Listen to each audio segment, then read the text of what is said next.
I still remember the sound of the champagne glass breaking sharp and bright like the end of a song you didn't know you were singing. It was supposed to be our 20th anniversary party. There were chandeliers from France, a string orchestra, 300 people dressed like the cover of a magazine. And right in the middle of it all, my husband stood up, smiled for the cameras, and announced that his secretary was 7 months pregnant with his child. I didn't scream. I didn't throw a drink in his face. I raised my glass, toasted him and the secretary, and walked out. That was the moment the story everyone thought they knew about me ended, and the real story began.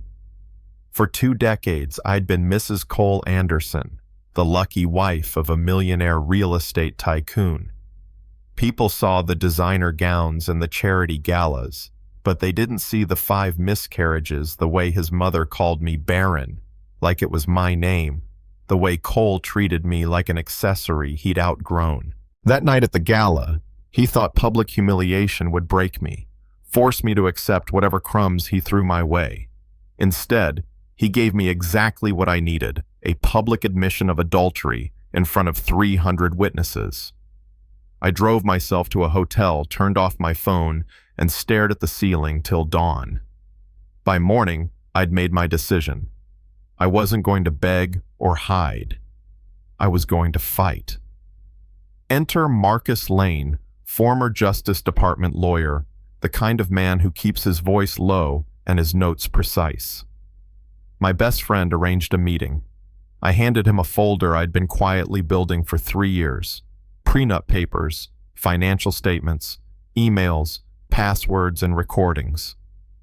Marcus looked through it all, then looked at me differently, not like a trophy wife, but like a client with a live grenade in her purse.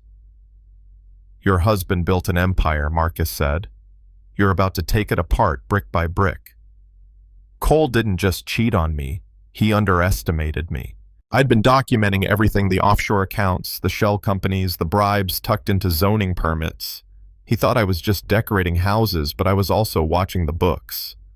A week later, his secretary showed up at Marcus's office, tears running through her designer makeup. I'll call her Callie. 28, pregnant, and suddenly realizing she was just another pawn. Cole had already started lining up a new yoga instructor girlfriend on the West Coast. Callie had screenshots, passwords, and voicemails of her own. She'd been used to, and she was ready to flip. That's how we became an unlikely team, the wife, the mistress, and the lawyer. While Cole tried to paint me as unstable, we were turning his own paperwork into a roadmap for the feds. Then Cole tried a new tactic, filing papers, to have me declared mentally incompetent. 3 psychiatrists fabricated records hospital letterhead from my miscarriages, twisted into proof of delusions. The first time Marcus showed me those documents, my hands went cold. Cole wasn't just trying to ruin me financially. He was trying to erase me. I went home to Savannah to my grandmother's kitchen and told her everything. She kneaded bread dough while I talked like her hands already knew the rhythm of my heartbreak. "Baby," she said finally, "anger's just hurt that learned to fight back. Question is, who you fighting, him or yourself?" By the time I drove back north, I knew the answer. I was fighting for myself, for my lost children, for the girl I used to be before I became Cole's accessory. In court, Cole's lawyers opened with their smooth voices. "Your Honor, our client's wife is delusional, mentally unstable."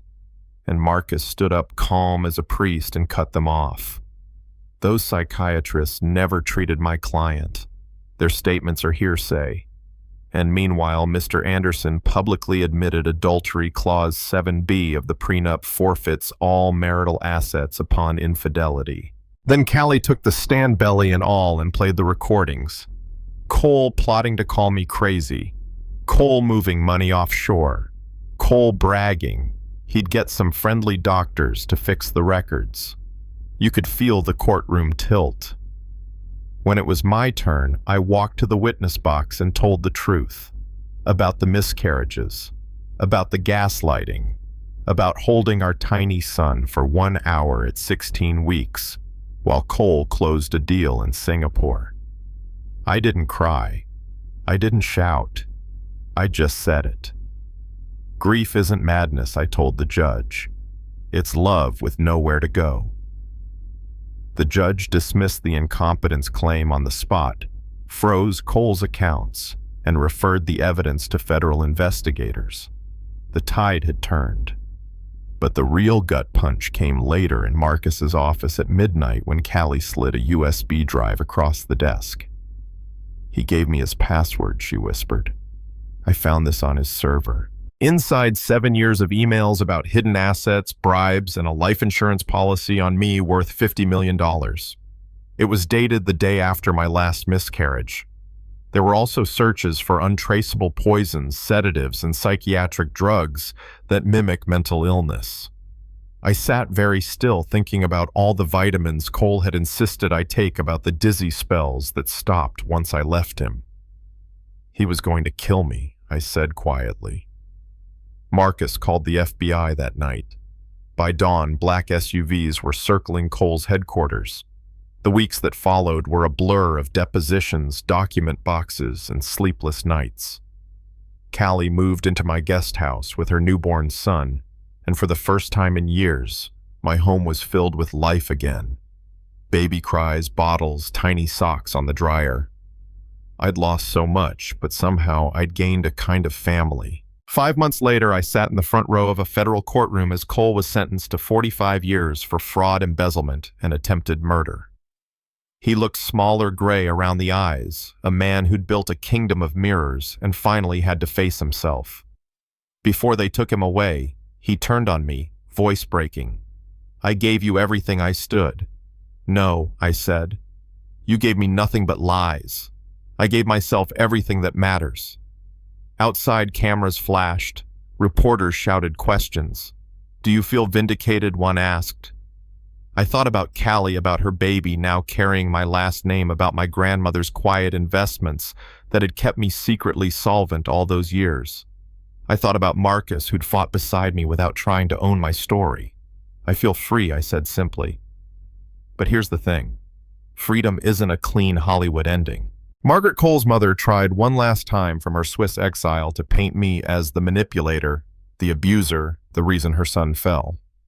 She hired new doctors, new lawyers, tried to flip the narrative again. For a moment, it felt like the storm would start over. And then I remembered my grandmother's magnolia tree, how it bends in hurricanes but doesn't break. I gathered the documents I'd saved from Margaret's own desk over the years, showing she'd been plotting financial crimes since before I even met Cole. We turned those over to the feds, and that was that. Today I live in a modest brownstone where no one calls me Mrs. Anderson. Callie's in the guest house, still her baby, learning to walk between us. Marcus comes by sometimes with takeout. We don't call it anything yet, we don't have to. After surviving what I survived, you stop rushing the labels. Some nights when it's quiet, I think about the woman I used to be at 22, dazzled by a powerful man's attention. I wish I could tell her, keep your own bank account, keep your own name, keep your receipts literal and metaphorical. I'm telling you this because somewhere out there another woman might be sitting at a dinner party, smiling through humiliation, thinking she has no options. She does. You do. The minute you start documenting, the minute you stop apologizing for existing, the minute you walk out with your head high, that's the minute you start winning. And now, I'll leave it with you. Do you think what I did was right? Do you think exposing Cole's crimes, taking in Callie and her baby, fighting fire with paper instead of fists, was justice or revenge? Have you ever seen someone underestimated the way I was, only to rise from it stronger than anyone imagined? Tell me in the comments where you're watching from what you've been through, what you think justice really looks like. Because this story isn't just mine, it's ours. And it's still being written.